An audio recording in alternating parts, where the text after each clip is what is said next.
All right, peace and blessings. Assalamu alaikum, shalom. Welcome to Black First, and we have Sister Cassie with us. Peace and blessings, Sister Cassie. How you doing? Peace and blessings, my brother. I'm good. I'm good. We missed you last week. Yes, ma'am. Yes, ma'am. Dealing with the family issues, you know. And one of my second cousin did a song dedicated to Will, and I'm going to play it real quick. I really think it's a nice song, a lot of definite meanings, and he calls it War Rooms. Yes, War wow. Rooms. So let's check it out. He was born and raised here in Philadelphia. Kerry Corrado spoke to his cousin tonight. Sergeant Rivers is from Philadelphia and graduated from Germantown High School. His cousin says he's a family man, had a heart of gold, and loved serving his country. That's Sergeant William Jerome Rivers, the U.S. Army Reserve soldier, made the ultimate sacrifice while serving his country overseas. He, along with two other soldiers, were killed in a drone attack in Jordan near the Syrian border.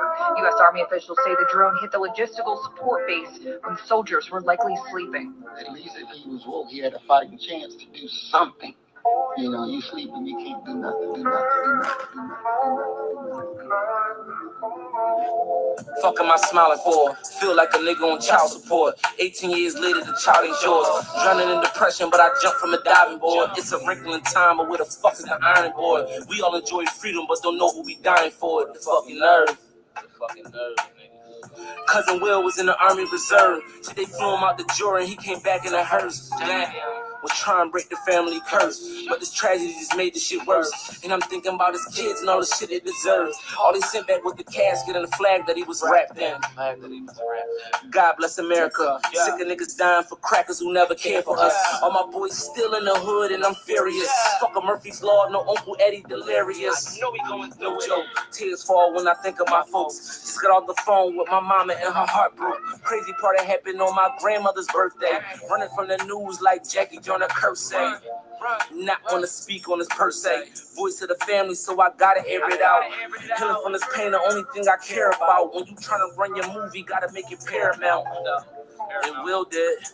Know it sound crazy, but baby, that's how Will lives. So full of passion, no capping, just action. Heart on the sleeve, wore like the latest fashion. Hope you get a purple heart. The engineer this pain that we all endure. No Judy Pooty waiting there with open arms. Smiling in their ear till I'm walking home. And Marty told me this, so I know that it's going. One thing about Marty ain't gonna tell you wrong. He said one thing about rivers, we don't never stop flowing. And one day we all go back to the ocean. That's real shit. Real shit. My grandpa always give me the best advice, you know? Yeah. He said one thing about rivers, we don't never stop flowing. And one day we all come back to the ocean. I felt that. I want to give a shout out to anybody who has people in the service and you love somebody, man. Just know we with you. Yeah. I love you, Will. I love you so much, Will. I miss you so much. Like, this hurt bad, but you will always be in our hearts, always and forever. Will, I'm gonna miss you, and I love you, Will. Well, it's your cousin Rashad, man. I just, when I think about you, man, I think about the phrase and people say, we wasn't at grandma's house together, or we didn't take baths together, we wasn't cousins, you know. You one of those cousins for me, man. So in my mind, those are the finest times that we spent together. So in my mind, you always exist at that age, you feel me? So when I seen pictures of you, the later you, unfortunately, your life was took, it reminded me harshly of the time lapse that was spent. Some people are soldiers, meaning that, you know, you don't duck nothing. You don't run from it. You live that example, and, you know, you train your soldiers to be, this is what it is. This is the standard by which we go by. And, you know, that was Will. To be able to serve a cause. Wow. That is, yep. Man, we give our babies up to them and they don't appreciate them. No. They don't. They don't appreciate them. You're fighting for what? Nothing. Mm-hmm. Absolutely nothing. Gold and oil. Mm-hmm. Exactly. And then come back here and have to go through more hell. You know, it's just so sad. Definitely. I want to welcome Twin Pyramid to the program. Peace and blessings, Twin. Glad to see you. Deacon of Reality, peace and blessings, Deacon. Glad to see you. Now, our topic tonight is America at the crossroads. We've all heard the saying that if white America has a cold, then black America has the flu. If white America is on its deathbed, then black America is already in the cemetery. Sister Cassie, when you hear that phrase, America at the crossroads, what comes to your mind when you hear that? I think about when I hear that, I think America's done. That for one, we know that we can look around and we can see what's coming, but black folk are done also, and I see it because I'm talking to different ones, and I said, "Hey, are you getting your water ready? Do you have food? Do you have, your bug out bag? Are you preparing? Do you have your weapon? Do you have a taser?" And these are young folk, and nobody's prepared. They look at me like, "What do I need water for? What's wrong? We got water at the house." This is the way they look at us. And I said, "Well, what about? Do you you see all the toxicity that's going on the news? Do you have a taser when you're going out walking at? Do you have any protection?" I'm still hearing no. Why am I still hearing no when every day you turn on the news and you see somebody that got hung or somebody, that didn't happen? When are we going to learn? What's it going to take? We still doing stuff like it's everyday life. We talking about the football this and NFL this and Usher this. That's not even a topic right now. We need to be talking about building and survival. What are you going to do when it all hits the fan? Nobody's prepared. Definitely. I hear danger. That's what I hear, danger. And it's been said by General Michael Flynn, former General Michael Flynn, that those in Washington are not even sure that it's going to be a 2024 election. What's your thoughts on that? I think my thing is, I don't think it's, I'm going to just go. I really believe that Trump has too much power, and people don't understand. America don't like white or black people with that much power. They know that they can't control him. There's no way they're going to let him in that office. There's no way.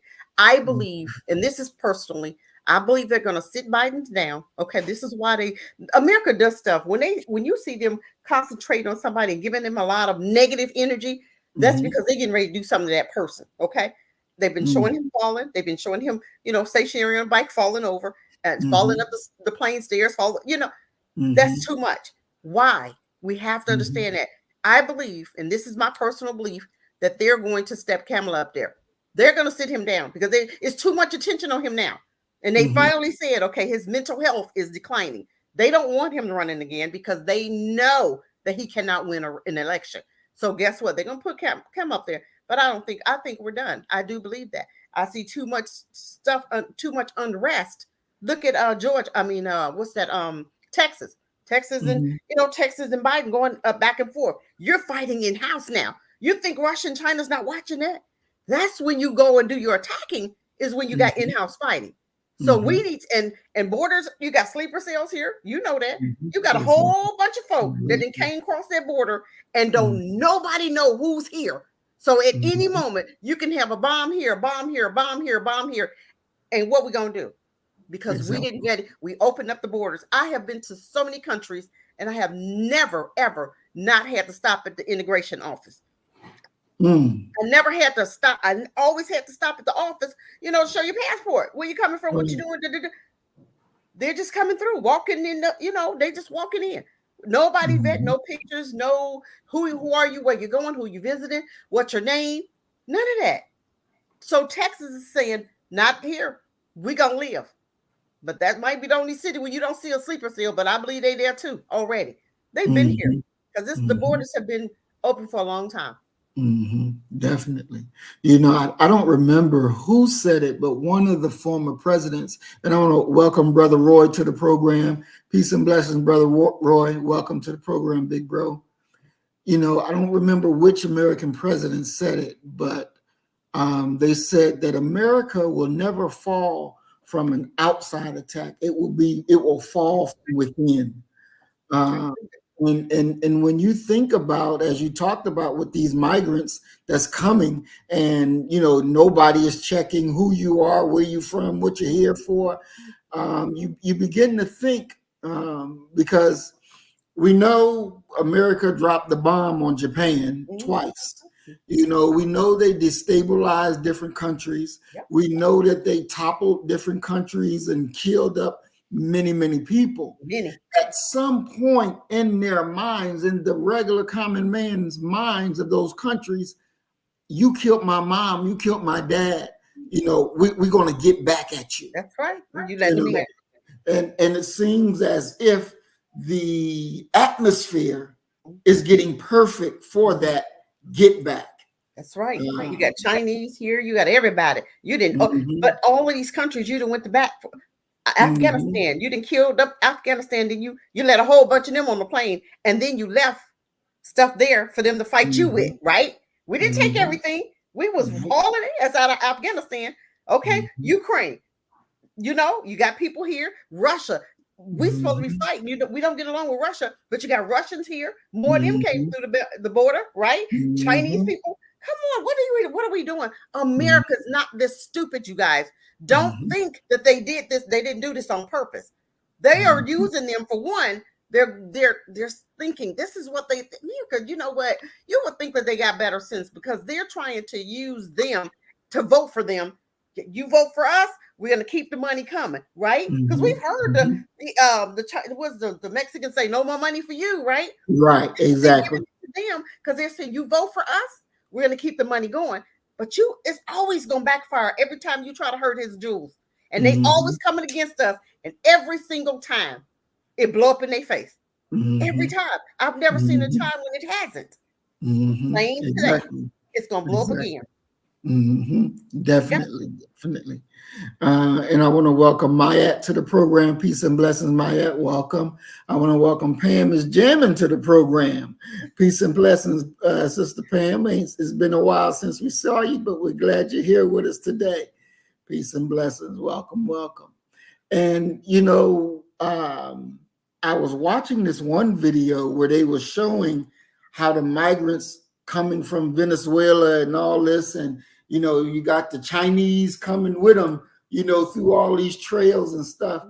And it's like you're sitting back just allowing this to happen as if this is going to produce some type of good. They think it is. They think it is. What else? What other reason is it? And what's really bothering me, you have so many Black leaders that are buying into this. You won't even take care of your own who's here. You just turned away a Black man who's working. He said, I'm working and I can't even get into a shelter. He's working. And he said this was in Chicago, I think it was. I'm not mistaken. I think it was in Chicago. He said, I work a 40-hour day, 40 hours a week, not a day, a week. And he tried to get into the shelter and couldn't get in there because he was turned away. Now we got illegals that we taking care of, but the people that's born here fought for this country. They can't get into a shelter. Something wrong with this picture. America, they're not this dumb. You know that. You know that. Exactly. I want to take this time to welcome Earth Angel 1105 Remix. Peace and blessings, Queen. We're glad that you're here with us. Welcome. And what's this? T.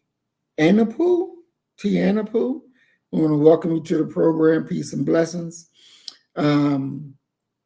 There's, even when we look at the so-called sanctuary cities, which, again, there's no way in the world, if Black people ain't got no damn sanctuary city, ain't nobody in this country should have a damn sanctuary if we don't have one. But yet they allow the migrants to just keep coming. And now they're stretched to the limit and trying to say no. But yet you have these gangs that's with these migrants who, they done beat up police in New York, beating up police in Chicago. Trump called it. He said, you're not getting the best of the best. You're getting the worst of the worst. That's right. And you know, we're looking at it now, and it's like, something's not right. And when you said that they don't want him to get back in, and you look at the trials that's going on with him, and you know, in all these different states, and you know, state Supreme Court saying you can't be on the ballot, we're not gonna allow you on the ballot. They're doing things to stop him that's quote unquote illegal to do, that they don't have this kind of power to do. That to me, that says a whole lot, you know. And I want to say, I'm not a Trump fan. I don't vote for Trump, you know, none of that. But it's very interesting that we have to take a look at what the hell is really going on. Because even when the pandemic came, you know, he didn't really want to shut the country down. He didn't want to close the stores and make he didn't want to do all that, you know, and it was a fight just to get, you know, that thing done. Do you think that they would kill Trump? I guarantee you, I really do believe he has too much power. They have done everything to stop him. They said one judge commanded him to pay $384 million. Who has that much money? This just came out the other day where the one judge in one of his trials, he got so many trials going on right now. I don't know what state this was at, but that judge said that he had to pay $384 million.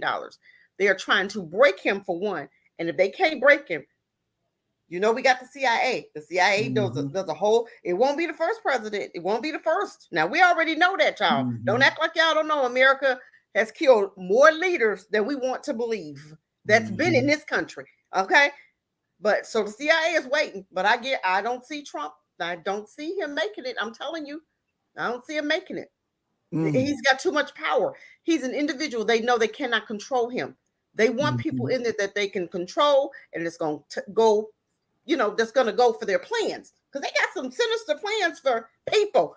And most people think it's just for black folk. Oh no, they're going to have a little piece of the pie this time, because they don't care about you either. If you ain't got no money, they don't care about you. If you're not part of that club, that part of that clique, you're not.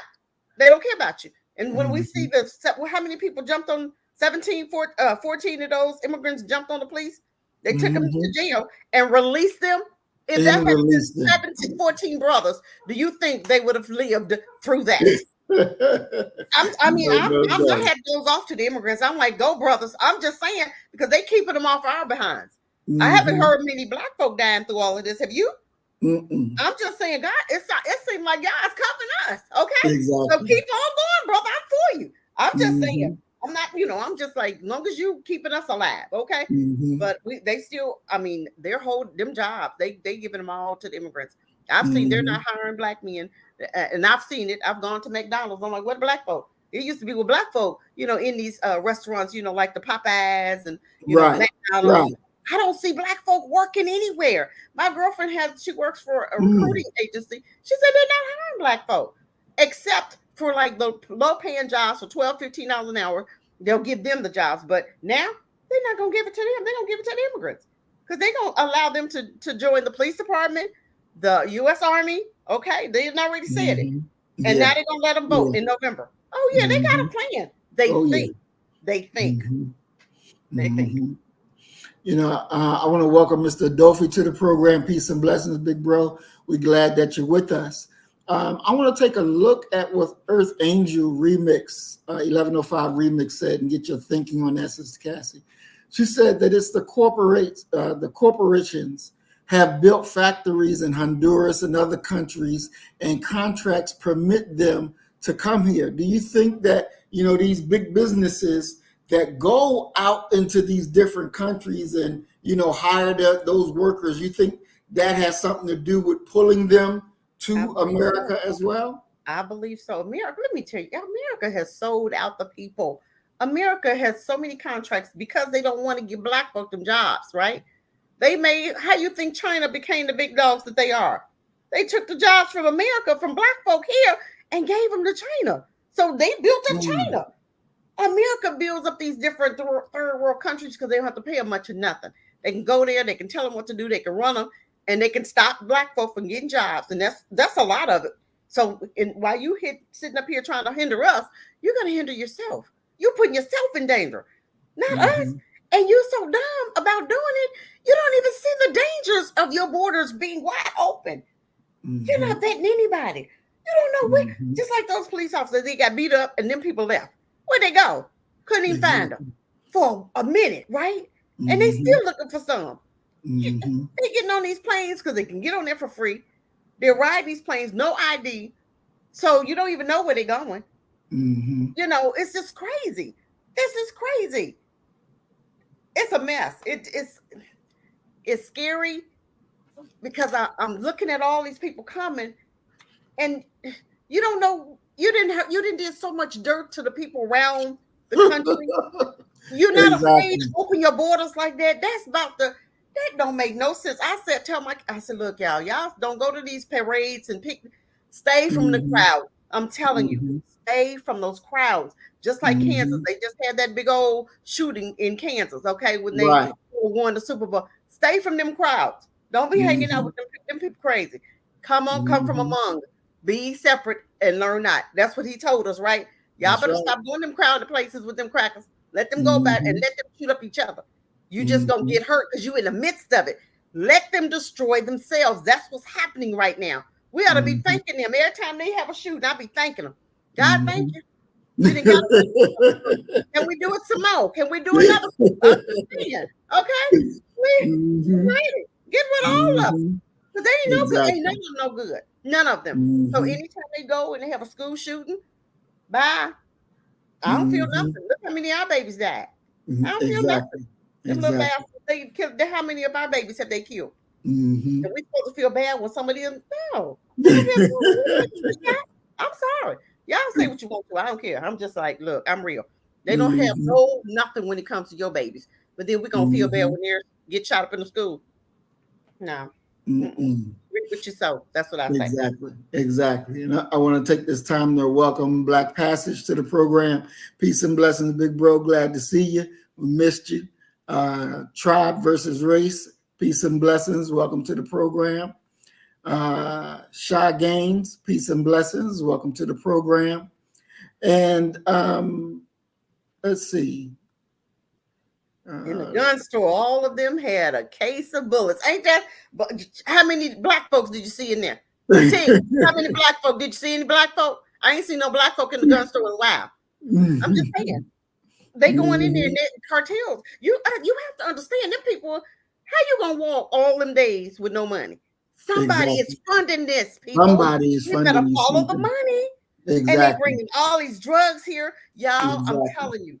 Oh, America's done. They bringing drugs. They bringing guns. Okay. Why they bringing guns? Remember the one man on they got him on the camera. He said, "You're gonna find out why we're here." Did he say that? That's what he said. That right then and there. They should have took him straight to somewhere to see who is this man right here. You didn't send it on national TV. Exactly. He said, "You're gonna find out who we are." Did he not? Exactly. He sure did. I'm gonna take him up on his oath. I'm gonna take him up. I'm gonna stay away. I'm gonna stay in my house. And I'm gonna stay away from the crowd because y'all gonna find out. He already told you without telling you. Y'all don't know how to read between lines. Okay, y'all keep on playing with them. Go ahead. Exactly. It is definitely something to see. I'll take this moment to welcome CJ to the program. Peace and blessings, brother CJ. Glad to see you. Brother CJ asked you, how do you feel about the Mexican? How do I feel like that? Why would I feel anything about them? About the Mexicans. What the hell I care about a damn Mexican? Ask me how I feel about my own. And you know what? Let me tell y'all something. Because I love my black people. Does not mean I hate anybody. I don't care about anybody. I care about my black folk. Period. We're at a 911. While y'all sitting up there loving everybody. I ain't got time to love everybody. We tried that. That didn't work. But we loving everybody. They're killing you. They're killing your kids. They're murdering your mom and daddy. They're murdering your babies. But we so concerned with Palestine. What? I don't give a damn. They can blow up Israel. They can blow up Palestinian. They can blow up Mexico. I don't give a damn. All I care about is black people. Because I know how those black folk are treated over there in Israel and treated like demonia. But there's a demona in Israel. who ain't got no business over there in the first place. That's another story for another day. And the Palestinians, the black ones, how they treat, they had already told you how they treat them black. So why would I care about them? They don't even know how to treat your brother and sister in Palestine. I don't care. I don't give a damn about none of them. They can blow up the whole Palestinian state. And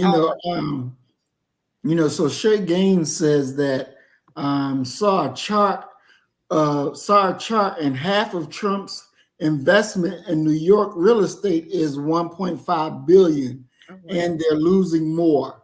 So that was one of the things that a lot of people were attracted to Trump because he's rich, self-made or whatever. You ready to do all that, honey? The government, they're taking his wealth from him. Yep. It's like, Kanye West was, I'm a billionaire. Next thing no more billionaire. They took the shit back. They did. He shut up, though, didn't he? What in the hell? You're not a billionaire no more? They can take it from you that quick? They had to show him, you ain't nothing without us. And they showing Trump right there. Okay. They just ordered, out of the 1.5 billion, they just ordered him to pay 385 million. Okay. So that's minus 1.5 billion. They gonna break that dude. They hoping and praying that he gonna catch it. But Trump ain't gonna catch it. They're gonna get him. I don't care what nobody say that. And I'm gonna tell you what, that's gonna be the start of the first Civil War. The first Civil War, and it's gonna be for 3 years. Y'all don't even understand. Y'all don't get it, do you? Because them crackers they're gonna blow up. When they blow up, y'all better be ready. Stay in your houses, and if they come to your house, shoot first. I'm saying, because remember the sheriff came on the TV, and the sheriff told y'all, get your guns, and if you don't have them, he said, get them and the bullets. He said, and shoot a lot. Did he not? That's okay, right. Y'all missing these points. Y'all got to stop. Y'all missing out. Y'all missing it. Y'all missing it. He didn't already told y'all what to do. So you can sit there if you want to. Okay? Y'all sit there. Sit there. I'm telling you. This is gonna be the first Civil War. I'm telling you. Because I'm telling you, they're gonna do something. This is just like America to do something like that. This is just like them. Because they don't like Trump. I keep telling y'all he got too much power. And they can't control him. A lot of like Obama, they control him. They can strip him down. Obama got, he's a millionaire because he's obedient. Right. Trump got his money. Okay. But Trump he's self-made. They didn't give him his money. You know what I'm saying? So if I give you your money, I can control you. But if you already had your money, I can't control you because you had it before you met me. So we have to understand what they're doing. They trying to break it. But if they can't break them, they're going to do something else. Exactly. I'm telling you. It's something that we have to make sure that, we take notice of and understand exactly the moving of the different pieces around. Because a lot of our people get confused with the Republican, Democrat, independent, liberal, this, that, and they got this all over everywhere. Like this party cares more for us than this party, when the reality is none of them give a damn about us. None. So how we get this twisted? None of them. We know both parties are racist. Neither party will do anything for you. But I'm going to tell you what, Trump might give you reparations, though. Wait a minute. And I'm going to tell you what, because he's so mad with them right now. He is so mad. The only way that he could get back at them crackers right now is to give black folk reparations. And he would be a dumb enough to do. He would be the dummy to do it. I'm just saying, because that's how his mind is. All you have to do is say, well, so and so said so and so, but that's just how he works. His mind is warped. He would do that just to get back at them. Exactly. I don't know if you remember this, but when they were debating, I think it was him and Hillary Clinton, and she was like, well, you don't pay, this amount in taxes. And he was like, well, hell, y'all wrote the loophole. I'm taking advantage of it. So that makes me smart. Who want to pay more when I can pay less? And I was like, he got it right there, boy. He told him, you made the loophole. I would be a dummy not to take it. She taking the loophole in. All I'm taking the loophole. What you talking about? We don't know I won't take the loophole. Exactly. We don't know I won't take it. But he told her right there, I ain't paying nothing. As long as I can use that loophole. Exactly. And Brother Roy makes a real good point here. They proved it with the 9/11 fiasco. Yep. Now, when you think about that, and that was the shot that shook up the world. That's oh my right. God, the sky is falling. America is under attack. Don't do this. Don't do that. And all the while, America did the shit they were already. They did it. Ain't that something? But a lot of people don't understand. They still think it was. They still think it was. I'm like, dude, America did that. Exactly. They told the man months before, and he put an extra policy on the bill. Y'all don't even understand that. Mm-hmm. And then they showed you a plane crash with a clean plane crash with no holes, no shoe, no plane stuff in a field with a hole. Come on, you guys. And then the wall looked like a little missile to me. It didn't look like a plane to me. No, I didn't see no wings. I seen little missile wings. Didn't you? I'm just saying. Too many poles still standing up in a damn big old plane supposed to went through that? No. Y'all got to be kidding. And found the ID, they say, on the ground from one. In perfect condition at that. No burn marks. What? Are we that dumb? And they kept saying it. I said, you can say it as much as you want. I ain't believing that. Exactly. I'm like, I'm not buying that right there. Oh no. No. No, it's that magic bullet theory all over again, where JFK was killed, and all of a sudden, they let this magic bullet go through this way, that way, up, down, out, and been laying on the cot, pristine, clean, with no bumps, no nothing. It's just perfectly there. Come on, that's not even real. Oh my goodness. But the ignorant believe it. Yep, they did. They did. And they still do. And will argue you about it. Exactly. Hey, Doc. Peace and blessings, Doc. How y'all doing? All right. Peace, brother. Peace. I'm here. A little late, but I'm here.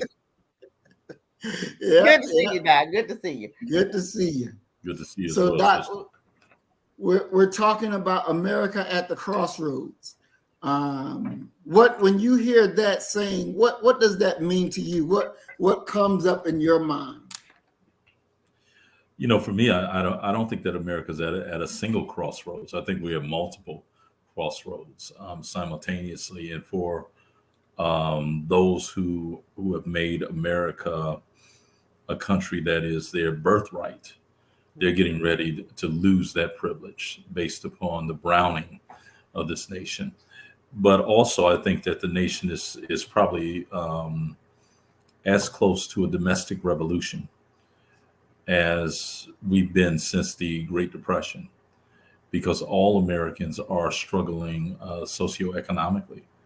And one thing that I can definitely say about my white countrymen, as James Baldwin would refer to them as, they don't suffer in silence, and they don't suffer in a disorganized way. They make a move, a definitive move, and it may not be well thought out, but they're going to do something. And so the economy being in the state that it is, as well as the inflation. I just purchased several boxes of Girl Scout cookies for someone. And man, Girl Scout cookies going for $6 a box now. I remember they used to be like $2.50. Exactly. Now it's like $6, man. Yeah. Now, Doc, I know you. Cookies. I did buy them from a black Girl Scout. Okay, but we won't buy none of them cookies for $6 because of who it represents. $6, yeah. Heck no. I just feel I always around this time I always feel bad for the Boy Scouts, because here the girls are selling cookies and they selling coupon books. I don't want no damn coupon book. I got to go out and spend more money to recoup my money. That ain't good. Y'all need to sell granola bars or something. So, Doc, I want to ask you this, because you're a union man. Yes. Now, I don't know whether it was Texas but one of these states, no, it was Florida because DeSantis did it. There's a thing where he made up they passed a law trying to shut unions down.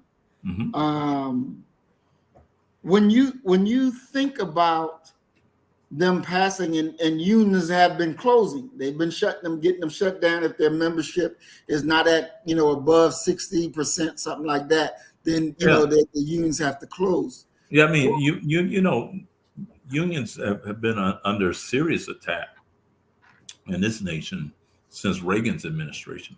Since 1980, Reagan destroyed unions.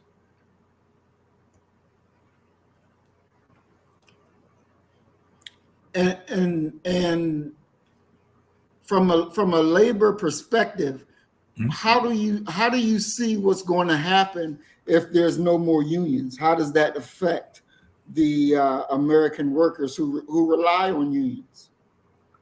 I mean, you're going to see what you had before unions were a major factor in the manufacturing and service industries. The disappearance of the middle class. That's what you're seeing. I mean, you're witnessing that right now. Go back to COVID, and you only have to deal with this latest monstrosity of economic downturn. Go back to COVID, and remember who was not, what socioeconomic class was not in some line to get water or food from some church. There were Mercedes Benzes, there were Lexuses, there were Maseratis. It affected all Americans. The data, we get past just emotionalism in our own little personal experiences, anecdotal evidence. You look at the data, 90% of Americans don't have $2,000 in the bank, man. And that's startling.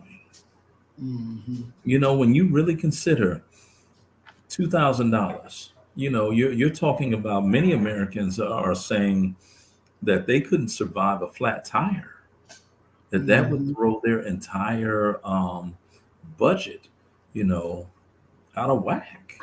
So, it's without unions, you're going to see the further denigration of the American worker.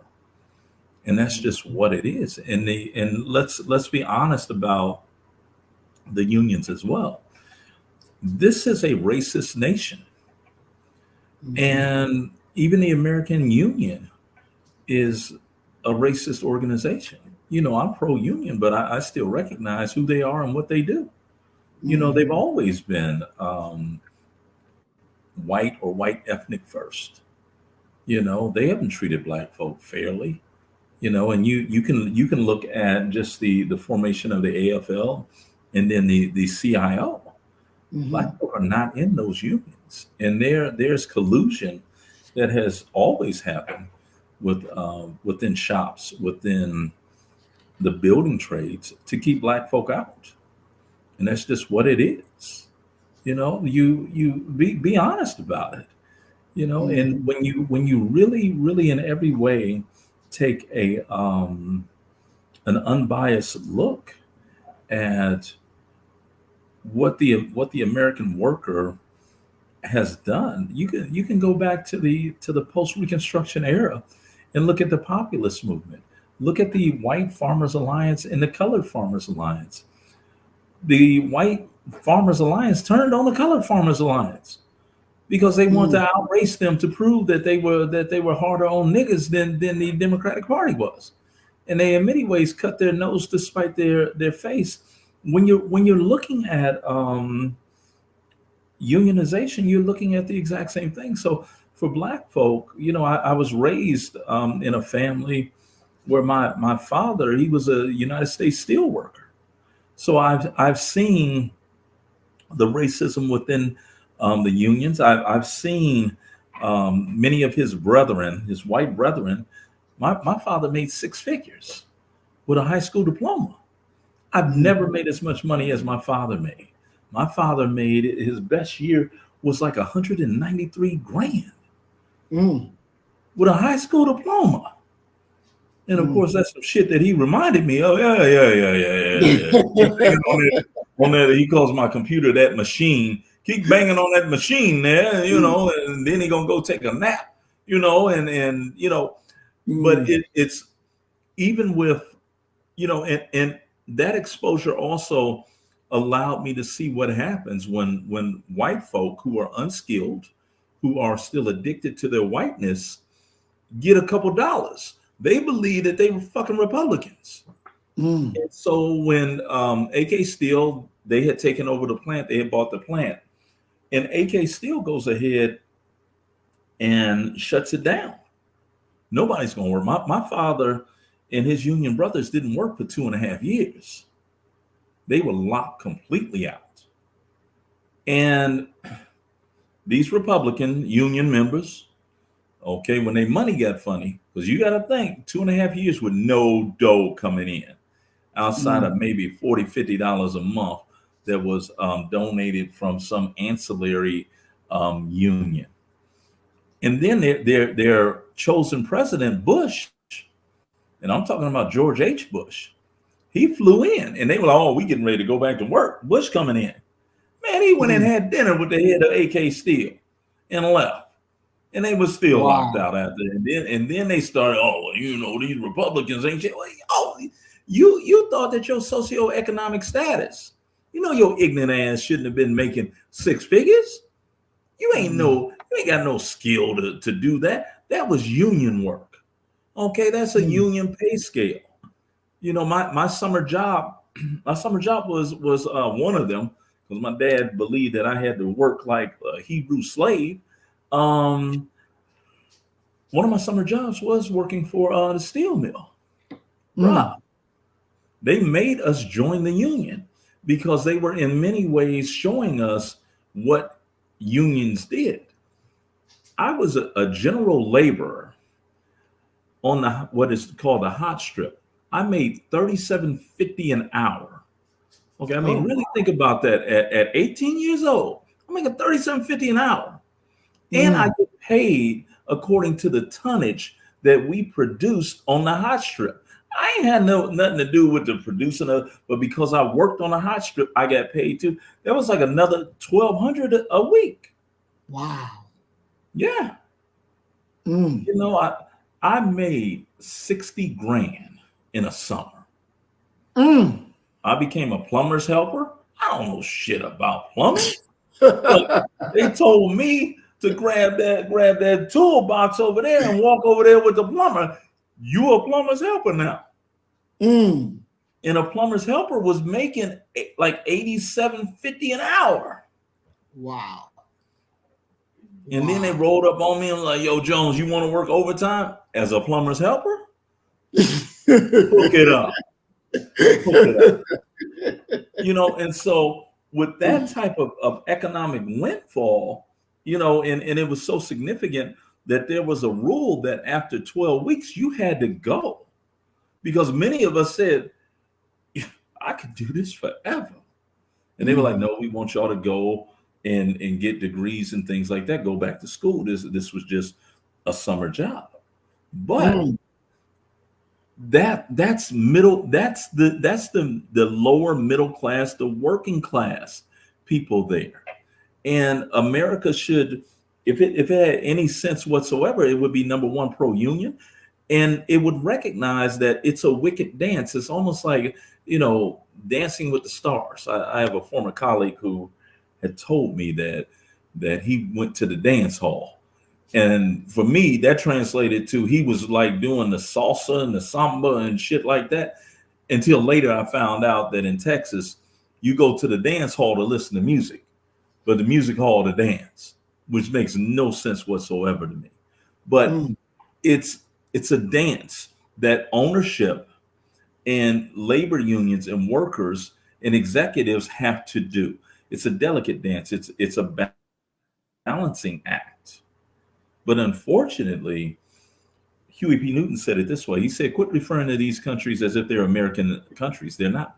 He said, capitalism is going to force them to put their tentacles in any nation to extract wealth from it. And that's what we've seen. and it's really nostalgic for me. I drive a Dodge Charger. And the reason I do that is it's my last grasp at honoring the American steelworker. I don't want to drive a foreign car because it's not American steel.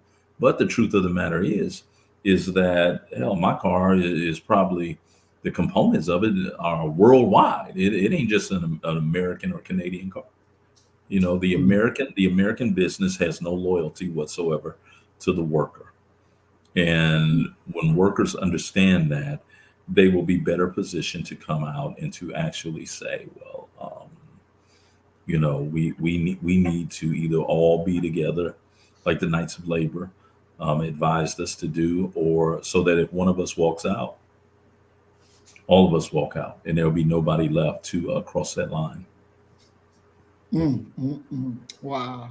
And I want to welcome Norma X to the program. Peace and blessings, Norma. Welcome. Oh, wait a minute. Hold on. You mean to tell me that Mr. Drawfo made it here before I did? Yeah. I'm a special kind of late.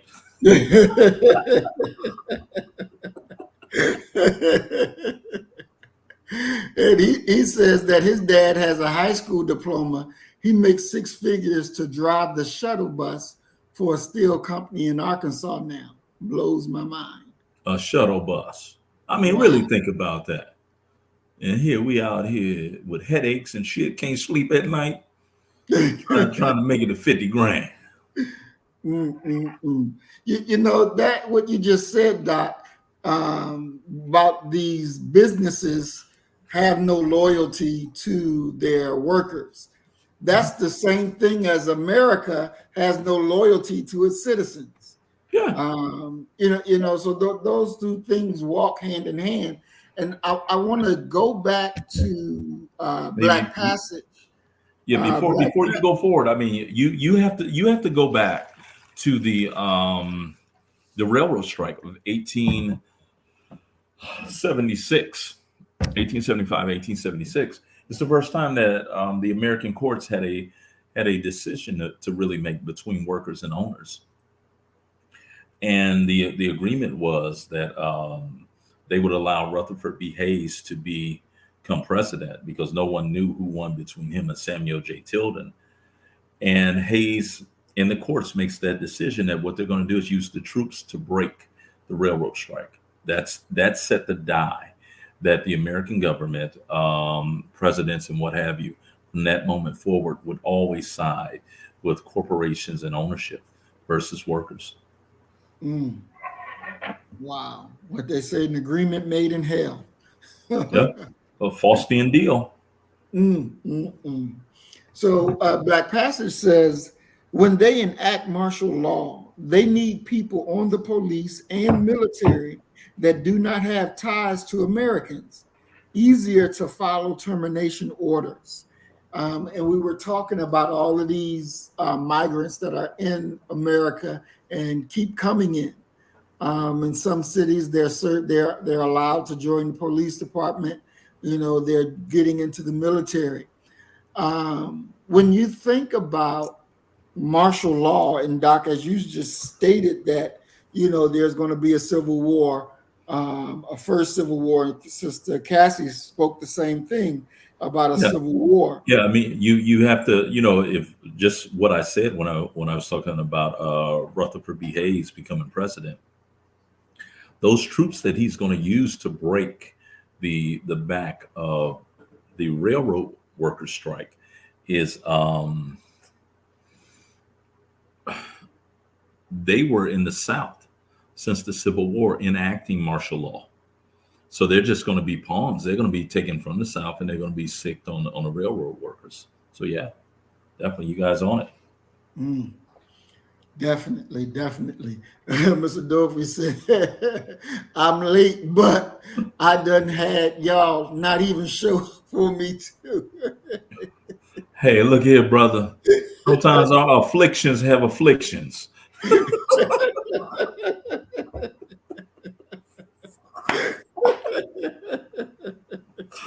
I tell you that's one of the best signs for me that we family. We can talk shit about each other and laugh. You don't take the shit personal. Exactly. And I want to welcome Brother Bakari. Peace and blessings, Brother Bakari. Welcome to the program. We're glad that you're here with us. It's something. And Sister Cassie, what's your thoughts on that? Where we talk about, where Black Passage talked about that they will use these migrants because they don't have loyalty to America, to use them in the military and in the police department when they go martial law, because they don't have, their family members there. So they'll easier apply the rules and do killing as the government calls for it. What's your thoughts on that? I totally agree. That's why they're bringing them over, because they're getting ready. They got some sinister plans for not just Black people, but Americans. Okay. And I do believe they've already told them that they can join the military. You have some already joining the police force. And come November, they're going to be allowed to vote. So they're telling them, you keep voting for Democrats. Somebody already called Joe Biden, Daddy Biden. They had a show, and they was talking about how some of the immigrants was calling Joe Biden Daddy Biden, and they was telling them to vote for, so they're going to be allowed to vote in November. So they have some very sinister ideas coming up. So we just need to be ready, because I was looking at Namer's comment, Namer X. I was looking at his comment, and we better be ready. We better be planning. This is our time to plan, because if you don't plan, 2/3 are going to die. And I mean Black folk, because it already told us. And you still got Black folk don't even have a bottle of water, extra water in their house. You don't even have a canned good, nothing. Your groceries come, you're not even buying, go to the dollar store and get them little, what you call them, little Vienna. I'm just saying, you got to, I don't eat them, but I'm just, hey, anything right now is going to be good. Vienna sausage. Ain't that pork? Yep. My system gonna go in shock if I Vienna sausages in there. Nothing, you ain't got nothing to eat. So a whole lot of folk gonna be eating pork. Yeah. But I'm just saying, you ask Black folk and they don't even have an extra nothing. I'm like, what are we doing? This is our time to build. Because they got some stuff in mind, and we better be coming up with some neighbors that you can count on. Some Black neighbors. They got the Black folks spread out everywhere. It's hard to find a Black neighbor now, but you better do something, because we're going to need each other, y'all. We're going to need each other. And I don't see it not happening within the next 6 months. I'm telling you, it's some stuff getting ready to happen ASAP. Definitely. Definitely. And I do believe around you're going to start seeing bombs coming off around the country, because we've let so many people in that we're not even knowing who's coming. So we just better be careful. Exactly. T says these immigrants are going to turn on these whites and cause chaos and havoc. Do you think that that would be true, that the immigrants will attack white people or see the white people as their saviors? What's your thoughts on that? You didn't see them whoop the NYPD's ass? I was loving that. They don't even like white folks. Talking about police forces that whoop ass. The Oakland Police Department, LAPD, and the NYPD. They whoops ass. And when it's kind of like, if you were back in our day, if you was getting ready to fight Mike Tyson, you approach that very cautiously, because you know what Mike is able to do. Mike kicks ass. Now, if you don't know anything about that, it's a fair one, and that increases your chances of survival. They ain't scared of the NYPD, obviously. You know they ain't scared of the LAPD. You're gonna have to educate them if you want them to be afraid, and that's gonna take a couple decades They to ain't got that instill in them time. the fear that black folk got. You ain't got that kind of time. These are people from the old country. Okay. They had a case down here that just made you just say, "Oh my God, who do?" They're in a club, right, in a honky tonk club or whatever, and some MS-13 cats was in there, and they lost the fight, so they ended up coming out, and they saw two females who were with the group that had beat them up. They waited until they were in between cars. These women were just walking to their car, and they said that they went and they didn't floor the SUV. They slowly grinded it on her until they pushed that baby out of her. Now, What? Wow. now, you gonna try and tell me that you gonna be? They from the old country. This ain't you know you know, this ain't no normal enemy that you bringing in here. It's like I sat up watching this thing on YouTube about this woman who found this. It was a very cute looking cat. I looked at it. I said, ain't no fucking cat. That's a bobcat." Took that bobcat in, raised it as her own, and I'm like, do you not understand that that's a wild animal? Black Passage is absolutely correct. You don't understand that there's a level of violence that civilized people are incapable of going to. Okay, America don't have no idea. You have no idea what, and you're talking about several different populations of, and especially if we're dealing with. I had a student at University of Houston downtown, and we were talking about immigration and things like that. And he said, "Well, all Mexicans are not the same." He said, "Me, I'm in school trying to get a degree." He said, "I'm Mexican American. I've adopted as much of America as I can. I want to be an American." He said, "My wife, she's Mexican. She won't even use a washing machine or a dryer." He said she doesn't want to adapt to any of these more ways and these holidays, and she ain't gonna do it. And that's what you're gonna end up running into if they're not careful. You're dealing with people who have no vested interest in supporting your position beyond money. Okay, and the truth of the matter is that there's a level of poverty, and we saw it with the Black Panther Party. There's a level of poverty that some people have, that if some entity comes along and says, "Listen, I'll give you $10,000 to kill Fred Hampton," you gonna do it because you want $10,000. And that's what you're courting right now. You're courting danger, because they're coming from nothing. This is not a story that they heard from their parents. "Oh, back in the old country, we did." No, they experienced it. And they're here now, and they coming to get it. It would be the exact same thing if you had, if Africans could come across the border. You can't outwork their ass. Being poor in America makes you, in many ways, kind of fat and lazy, because you're gonna have a roof over your head. Somebody in your family gonna feed you. These other people, they ain't got none of that, so they coming to get it.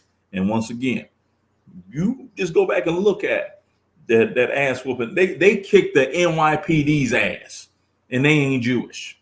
Think about it. True that. Well, before we go to our first video, CJ asked a question, and I would like to get y'all's response. CJ asks, "Do we vote in this election, family, or withhold our vote this election? Trump or Biden or none?" Says Cassie, what say you? Who are you voting for? What are you voting for one? My thing is, when are we going to stop voting for white supremacists to be on top of us? What do you mean, who are you voting for? What is either party going to do for you? We have Cornel West, who's married to a white woman. Now, what is he going to do for you? What is he going to do for you? I don't believe in voting. Everybody each his own, because I don't believe in voting for nothing. I don't believe in putting white supremacy on top of us. This is what's going on with Black people. When are you going to vote for yourself? When are you going to choose your own candidate and put your own candidate on top of you? Because the only one that's going to work for us is somebody that we choose for us.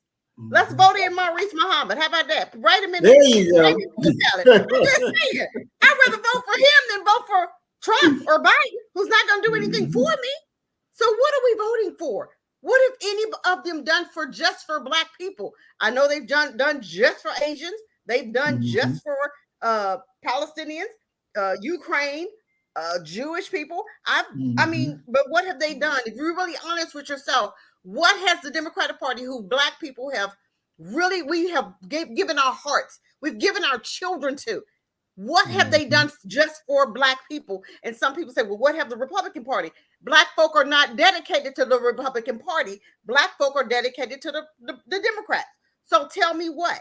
Democrats don't even stand for what you believe in, for one, and you invite them in your church. The Democratic Party believe in same-sex, homosexuality, LGBT, and you had the nerves past the pork chop to invite them to your pulpit, and they don't even believe in what you believe in. So when I see Black people who's supposed to be Christian, and you're sold out for a Democratic Party who believes in putting your boys in a dress, transgender, who believes in having sexual, your baby's sexual parts cut off.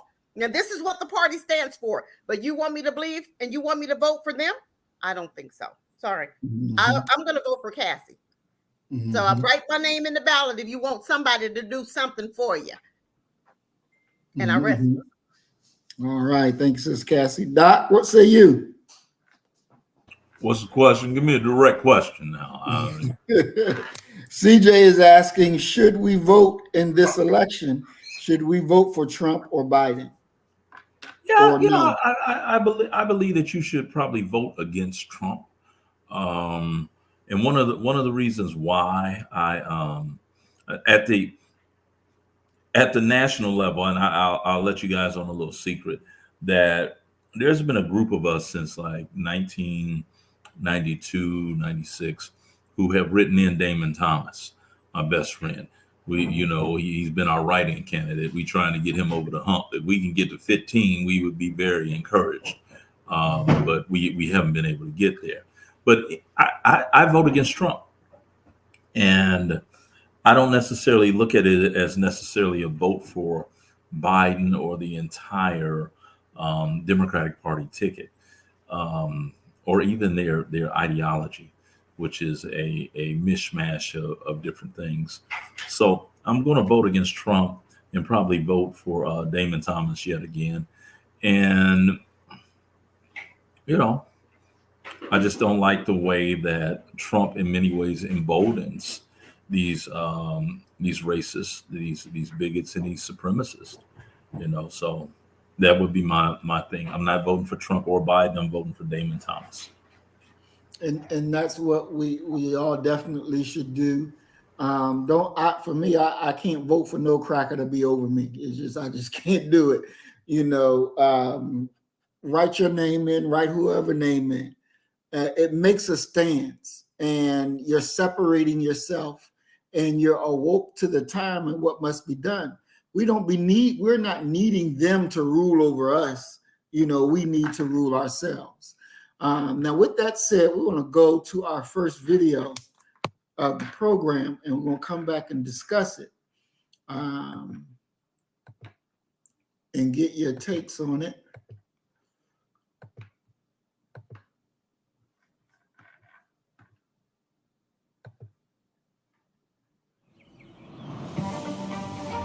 Americans, we may seem so different, but there are things that unite all of us. We strive to live a happy, long life. We long for love, and we fear losing what is most precious to us.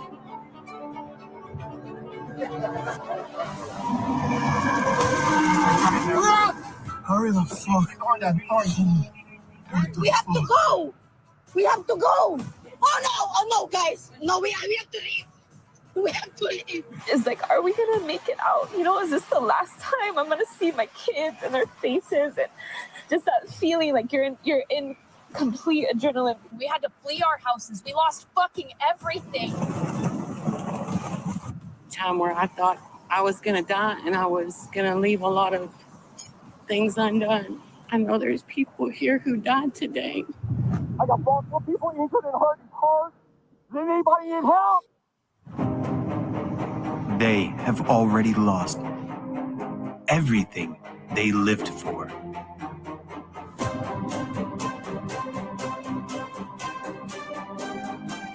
And I want people to know all around the world, you are not exempt. You are not covered by some bubble that this can't happen to you, because it can at any time. At any time. And it's only getting worse. From what I have seen with the whole climate change situation, it's getting worse. Which one of us will be next?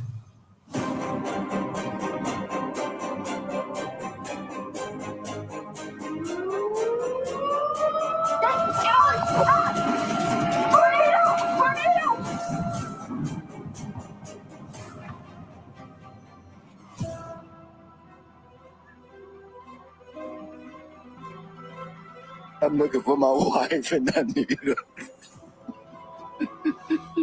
For you to believe for one moment, no matter where you live, that you are safe from a natural disaster, you are lying to yourself. You're lying to your family. It is not true.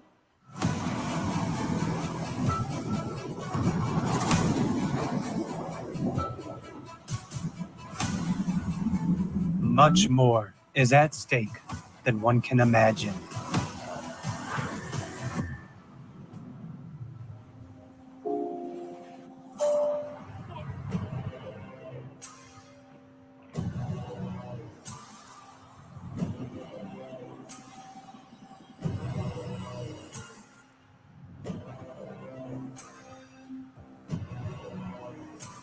The unyielding data unequivocally indicate that catastrophes on Earth are escalating in a geometric progression, and within a mere 13 years, our planet will cease to sustain life, a fate shared regrettably by humanity as well.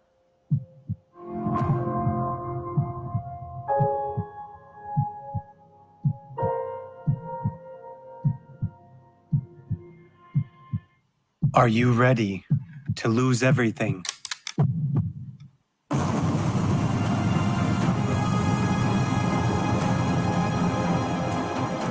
Is there a solution? Is there a way out?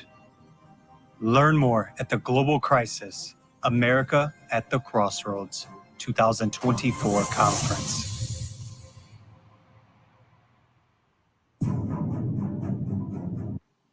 All right. So there we have it. Before I go into my questions, just tell me what you think of the video. Says Cassie, what did you see? Well, I think a lot of what they were saying was true. I mean, we getting ready to, I keep telling y'all, we getting ready to get into some dark days. And they're warning us. So I hope that we're taking this and we running with it. If you don't have, get now. So get your supplies, get your candy bars, get as much as you can. When you get paid, get your stuff together because you're gonna need it. I rest my mic.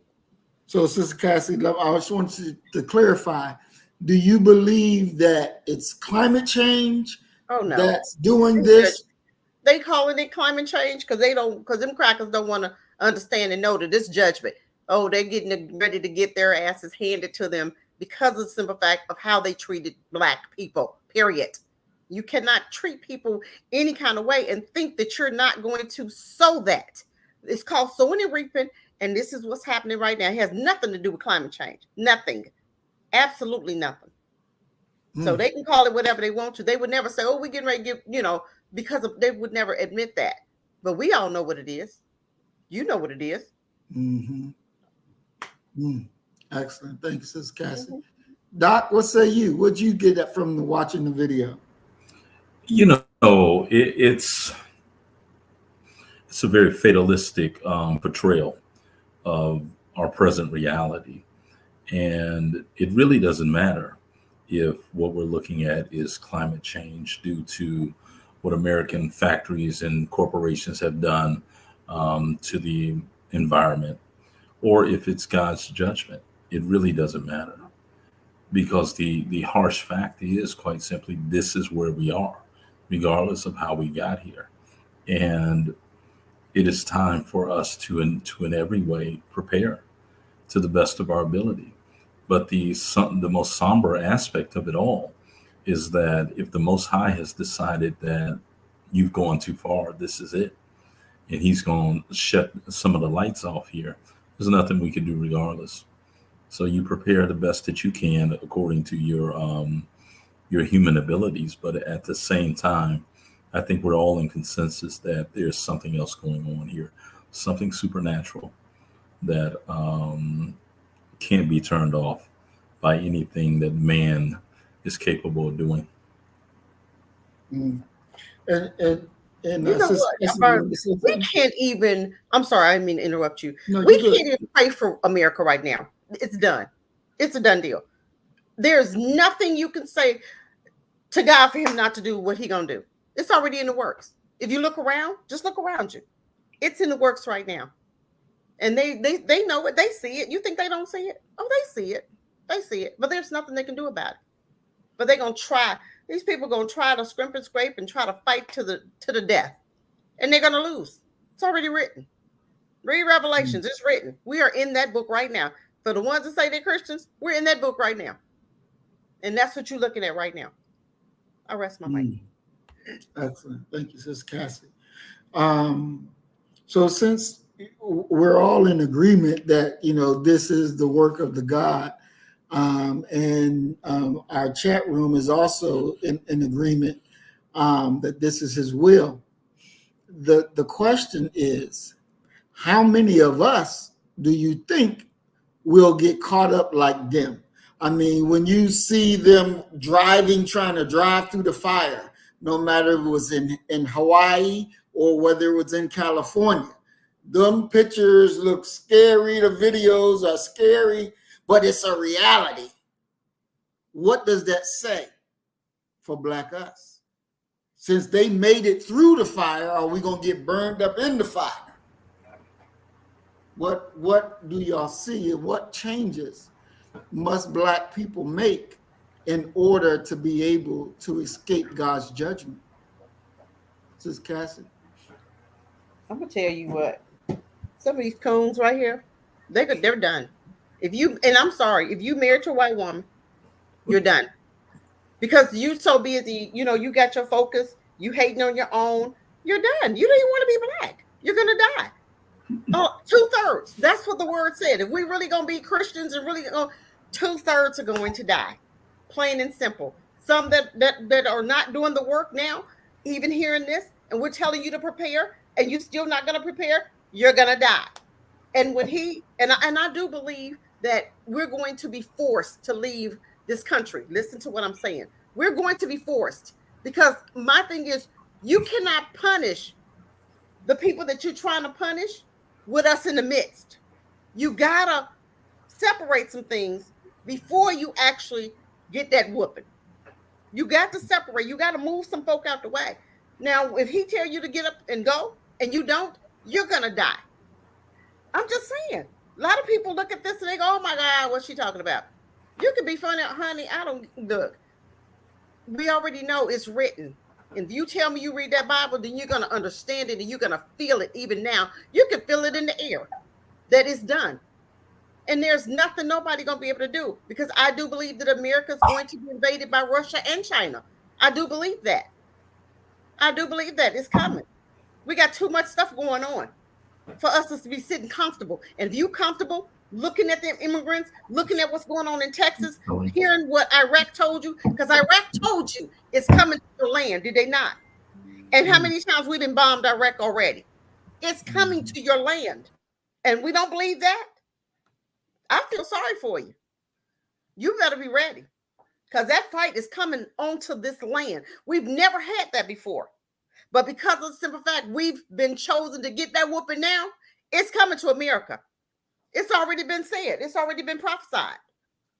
So are we ready? You still got some people that's not even going to get bothered to get ready. 2/3. That's a lot of people. 2/3. I wish you luck. Because if you're not hearing, if you're not listening, and if you can't hear now, and you sitting up here saying, what's she talking about? You better do your homework. I guarantee you that. Because I can't help you. If you didn't plan, don't knock at my door. Don't even come to my door. Because I'm shooting first. I'm just saying. Because you better be ready. I done told you, be ready, be ready, be ready. Remember TDJ used to say that? And you see all these pastors falling now, right? I'm not being funny. I'm just saying, okay? You got a whole lot of stuff going on, even in the church. That's why it's getting ready to be done too. They're closing all them churches, gonna fold. Ain't nothing but a whole lot of homosexual and gay stuff going on up in there. Pastors messing with boys and pastors messing with little girls.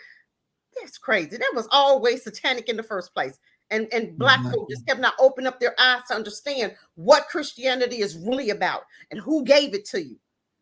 And the Pope is the master of it. So you mean to tell me we're connected to popes and we're supposed to see the healings and the deliverances and the raising of the dead? How you gonna see that lined up with demons and devils? Who believes in pedophilia? Who believes in messing with little boys? This stuff is done. It's done. That's right. That's right. Doc, what say you?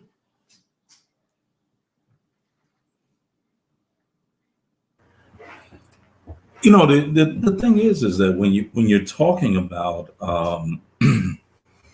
being ready for what's coming, there are going to be so many of us who, and we know this. There's so many of us who don't even believe that we have a race problem.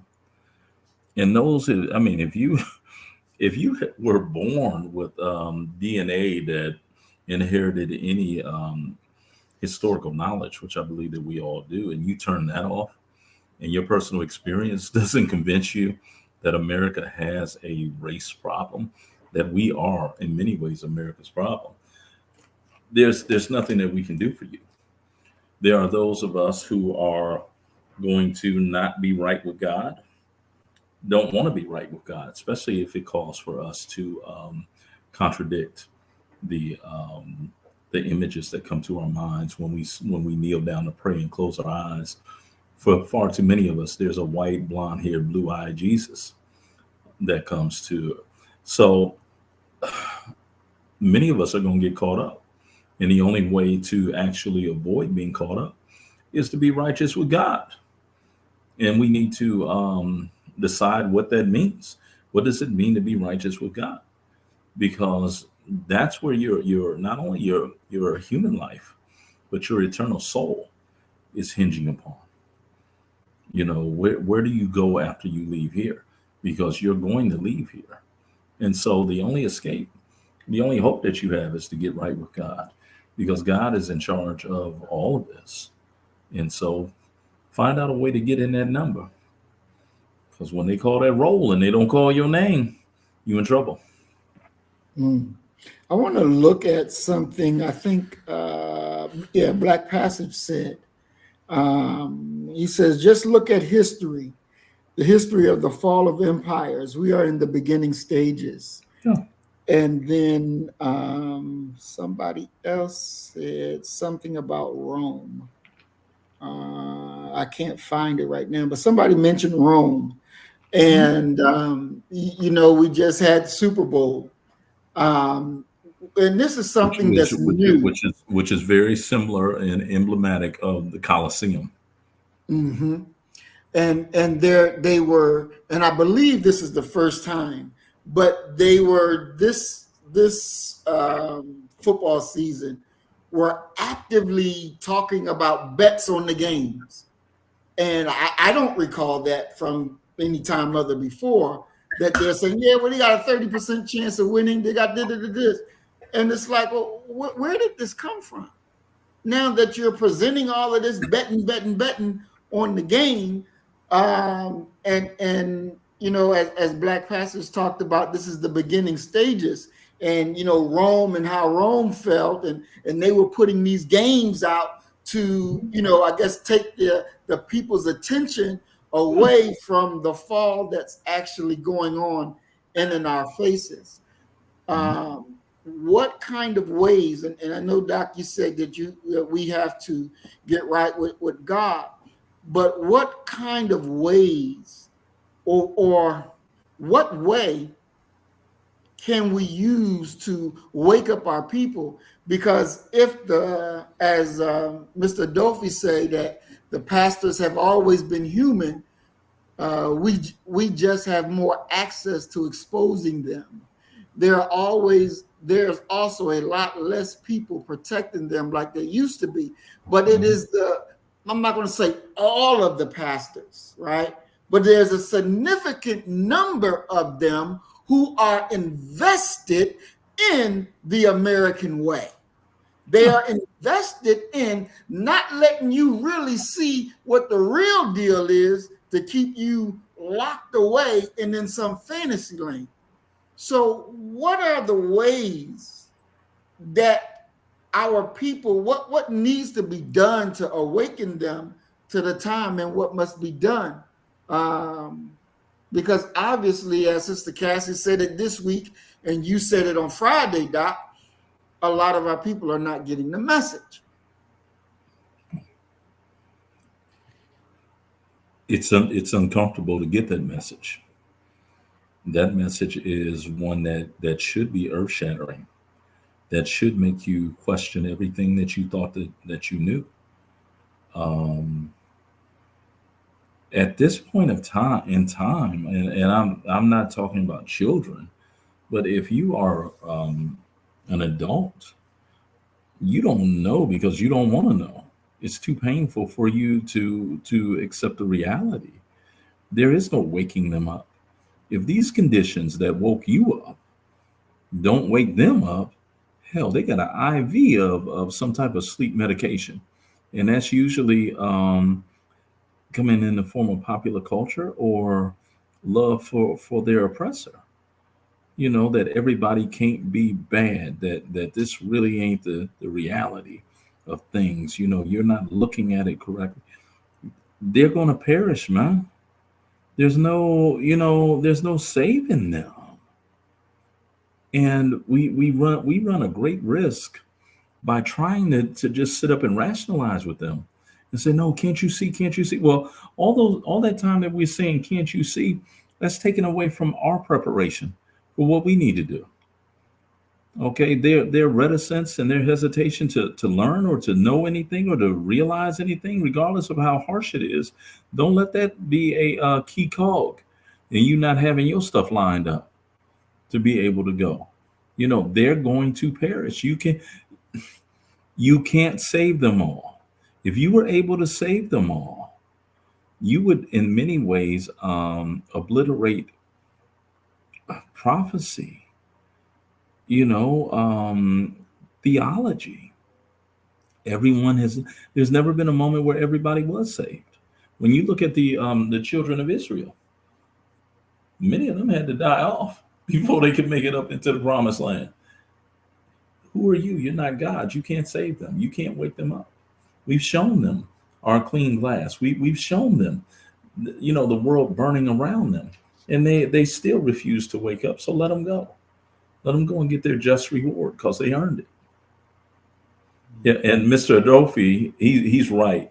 You got to go back all the way back to the 1970s when you're talking about sports betting. And remember Jimmy the Greek?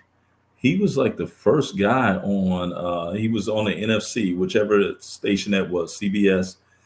And he literally sat there and talked betting lines. Jimmy the Greek is the guy who got fired, ironically, and after a night of drinking and partying in Las Vegas, when he said that if you want to understand why the NFL is 90% black, you got to go back to slavery, when they would take the big black man and the big black woman and made them together to produce big black children. He lost his career behind saying what we all know is a historical truth. But they've been betting on sports forever. This isn't a new thing. Probably for the last 50, 60 years they've been betting. For the last 40 for sure, they have been talking live on TV where you should place your bet. So that ain't new. This is a continuation of and I like your point to of the games to distract people. You know, you have more people who are interested in the Super Bowl than you do in voting. And I yield. Thank you, Doc. Sister Cassie? I agree with Doc. A lot of folk don't want it. They don't want to wake up. It's making them feel too uncomfortable. Even when I talk about this, it makes folk feel uncomfortable. Maybe, oh my God, our focus is, because Pastor Pork hadn't told them, Pastor Pork Chop still letting Democrats in the pulpit telling you to vote for LGBT, elemental P, QRST. People don't want to hear it. They rather they want to look at what Usher did at the NFL. They want to look at, he was, all Cardi B. They want to, they want to be entertained. But when it really comes down to something serious, this is black folk, I don't want to hear it. Okay, don't hear it. Sit there. Don't come to my door. I'm telling you now. You better prepare. If you don't, you're going to die. It don't take but 50 cents to go get a can of something. When you get paid, you set aside $10. Start now. I was starting 2 years ago. You get your water, you get your, get all your matches. You get, you got to have you got to have all of this stuff. And we're not ready. We're not even thinking about being ready. Just like you got money in the bank, doggone well, them banks they losing power. All last year, you had banks shutting down. Do you have a safe? Do you have money under your mattress? I'm just saying, do you have money where you can get to today?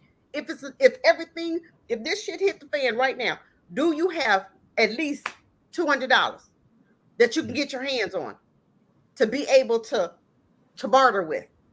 Exactly. Did you invest in silver? People been talking about this forever, and we still will sit here to the last minute because black folk love to wait to the last minute. Texas had a snowstorm. Didn't remember that a freeze. It wasn't even a snowstorm. It was a freeze, right? How many people died in their houses, in their cars? You got barbecue grills going on here. It's not funny. I promise you, I'm not laughing. I'm just saying some of the stories I was hearing. You got a damn barbecue grill going on in your house. Come on. You got, you sat in your car, with the engine running in the garage. You got to get ready because it's going to happen again, Texas. You think that was just a trial run, but y'all think, and you're watching TV? Are you watching some of the movies that's on TV? They show you everything that they're getting ready to do. I don't know how many people watch The Walking Dead. COVID was in season 4. Let's be real. I watch a lot of these movies, and yes, I do watch some of these, and they be crazy, but they telling you exactly what they getting ready to do in these movies. And people say, oh, that's just entertainment. No, it's not. They telling you exactly. They just had one on the other day. What was the name of it? With the boat, the ship came on the beach. Okay? You had a lot of codes in that movie, but people think that's just entertainment. No, it's not. I have a list of emergency. I did a video on emergency stuff that you need to get. And you know how many? 50 people was interested in that. Okay. Those are the 50 that might live. Out of those 50, it might be 25 or 20 people that may be serious about it and go and get some, go and get your bug out stuff. Okay. How many have a gas mask? Okay. How many have the gas suits? How many have the kitty litter for your toilets? How many have the plastic for your windows? People, they're not used to this. We're not talking about this. Black folk ain't talking like this. You got white folk talking like this, but black folk don't want to hear it. We're too busy trying to be entertained. You're in a 911. You are actually dying right now. Civil war for us has already started. If you don't know that by now, you're going to be done. Because God said 2/3. You think he's just saying that number for his health? 2/3 will die. And I'm going to tell you, I've been listening to, it's called The Master's Voice. Listen to her. A lot of what I know, I'm telling you, I listen. People be, dismissing stuff. I don't dismiss nothing. Because I think God, he introduces you to where you are. He'll introduce you right here. And then he'll start taking you to another level. He's going to introduce it to us. He's introducing it now. And I'm listening. And I still have people say, I don't believe her. Okay, no. Action is in the pudding. I would get prepared, even if the prophet is, even if it's not right. I'm gonna listen and prepare just in case.